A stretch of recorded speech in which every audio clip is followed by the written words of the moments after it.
Toyota Sienna.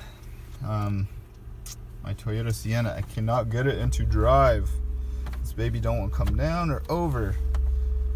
How's up? Reverse. Just stays in neutral. Won't go down, keeps popping up. I'm showing people on YouTube what's going on, Max. Sometimes I go park. No. Roll. I can roll. It's in neutral, in fact it is. Unlock. Stay down. This is a 3-year-old Sienna. Okay, I got into sport mode, but it still says neutral, even though my shifter's down here in sport mode. And then doesn't want to go back up. Oh! Steering wheel's not locked or anything weird like that. Still rolling. I cannot drive. Oh, you hear that click? No. Well, I can't go anywhere. Feel a little gas. So now I'm going into voiceover mode to tell you the rest of the story and what happened. So to get down to where the drive link connects, you just gotta find the bolts and all the little connections to get the airbox out. And in the end, I just ended up kind of moving it to the side, but I did have to take off the front vent, which you'll see in a second, and the battery.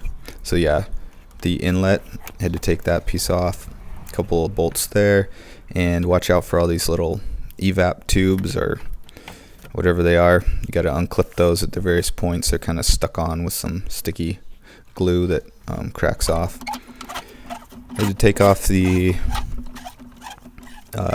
flexible connection to the intake, and now I got the battery off, and there's a little tray for it you can also pop out. I wanted to point out, I'm in the winter in New York, upstate.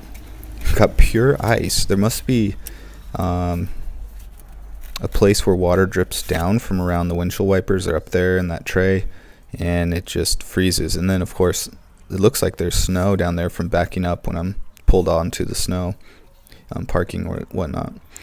So just all these little tubes and places, you'll need to make sure you remember how they all connect for when you put this back together. If you do disconnect them to get this out of the way, be careful not to rip them. So I got those two clamps loose with the screwdriver, and being careful not to mess with the computer there on the right side. So I was able to move the airbox off to the left a little, but couldn't fully remove it easily, so I just left it, and now I'm going to a deep dive to show you what the problem was.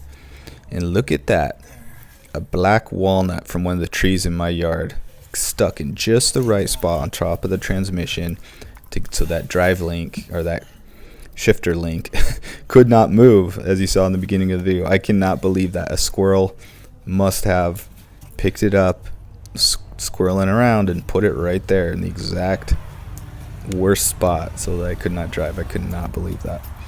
And so you'll see as I go back in, and now I put everything back together, testing this at the end. It works perfectly. There's nothing to interrupt the cable and the little link to the transmission. Squirrels, can't believe it.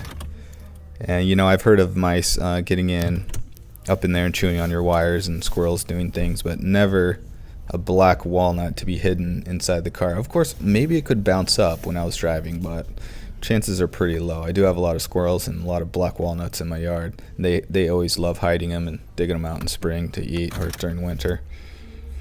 So I don't think this problem will happen to anybody else, but hopefully it helps someone if they ever need to remove their airbox, battery, or in the like. See ya.